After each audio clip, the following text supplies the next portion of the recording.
Hi, I'm Rich, and this is Boggling RV Adventures. I wanted to do a short video today talking about adding storage to my trailer. And to the side of me over here is a box that I put in recently. It was pretty quick and easy to do, not terribly expensive.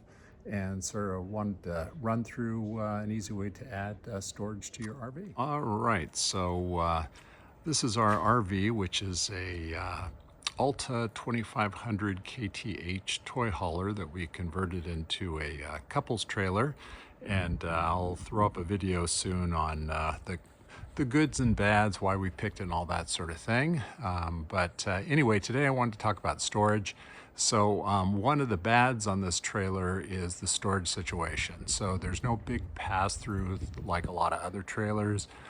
So basically the only real storage I have, I've got two spots. One is in the front here, which is a pretty good size compartment.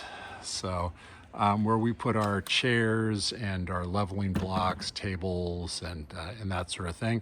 And it does go up pretty high, so I got a fair amount of storage in there, but that's about it. So on the other side of the trailer, I also have a storage compartment. It's technically meant to be a compartment for a generator, which we opted not to do.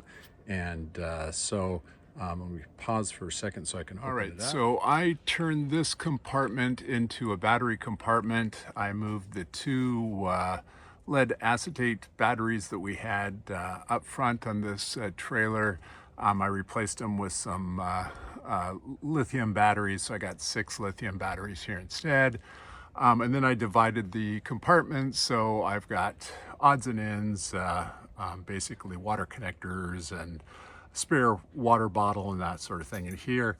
So that's about it for my storage. The other opening over here is just our wet bay with our water connections and all that kind of good stuff, so no storage there. And then on the far side of the trailer, we have a pass-through to the inside of the trailer, but it doesn't, it's not any real storage. So that's the other compartment that you see over here. This basically is just for loading up stuff inside your trailer. So anyway, Lippert makes some slide out trays that go underneath the trailer, and you have on both sides there's a tray that slides out for storage, and initially I wanted to get one of those. It looked like it worked pretty well, though it is plastic. It's not super quality made, it doesn't look like, but it does bolt to the bottom of the trailer, and it runs the length of the trailer, or from side to side I should say. And when I looked under the trailer, we got too much stuff under there. Being a toy hauler, we have a gas tank and just stabilizer jacks and all that kind of stuff, so there was no room to put the drawer slide in there. So that's where I started to think about other options. The one thing, being a toy hauler, and I don't know if all toy haulers have this, but it does have a little cargo area for a air pump to pump up tires on your ATVs and that kind of stuff. So I used to have an air pump in this little opening here. I actually took it out because it wasn't doing very good job of creating enough pressure to even do the tires on the trailer. So I decided to empty it out, and I made that into a little storage compartment that I put my tools in. But under the thought of that, I looked at how it was connected to the frame, and I thought, I could add maybe an additional box where I did have some frame space. And that's where we get into this box that I added, and it was maybe took me a couple hours to do. The biggest challenge with this is the way the frame is designed. So I'm going to go under the trailer here, and we'll show you on the other side how I connected this. All right, so I am under the opposite side of the trailer, and the way my trailer is configured, and I think my old trailer was very similar. You have your main beam here, and then you have some little metal supports here that go across. to connect to the outside bar of the trailer, which is basically just this sort of aluminum panel on the side here. So what I ended up doing is connecting the box to screwing it into these pedals on the side. And then in my case, I was able to screw in from above to support it, so I didn't go into the side. But my initial thought was to actually screw into the side over here. The box that I got, I'll have a link on that in the description.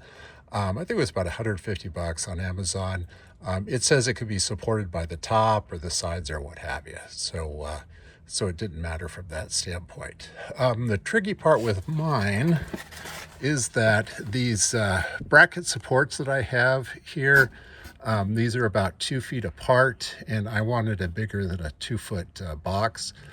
So I'll show you what I did to modify the box to be able to fit in there. All right, so here we are with the box open. So I'm using this mostly for my electrical connections, and then I have on the bottom here is my water hose, and then up here is miscellaneous jack stuff and that sort of thing. So anyway, when we put this in, the tough part was getting it to fit over those little brace supports. And so I'm going to go in here and hopefully have enough light to be able to see, but you can see there's one of the brace supports. So I basically cut the box. I cut a slit in the box so it could slide over the brace support. And then I actually screwed a couple bolts into that going across too, just to help to support it a little bit better. But I have some bolts that are coming in through the side, and then where it actually connects to the other support. I should move this out of the way. There we go. Then I have some just sheet metal screws basically going into the support on the side. And that's what's holding it in. And it seems like it's in there pretty securely. We've traveled and it hasn't fallen off, so that's always a good sign. The rest of it was just cutting around cutting out the aluminum along the side. And all that, the cutting the aluminum and also cutting into the box, I just used a Dremel tool to do that. And that worked out fine. So probably took me, I don't know, an hour and a half, 2 hours, something like that. I should have taped it, but when I was doing it, we were in a rush to head out. So I sort of just threw it in there and figured I'd talk about it later. Anyway, hopefully that's helpful for you if you're considering adding a box to your trailer. The only thing I would say is you want to make sure you have sufficient clearance. So you want to make sure your box size fits your space well. All right, well, that's it for today, and look forward to chatting at the next video. Bye.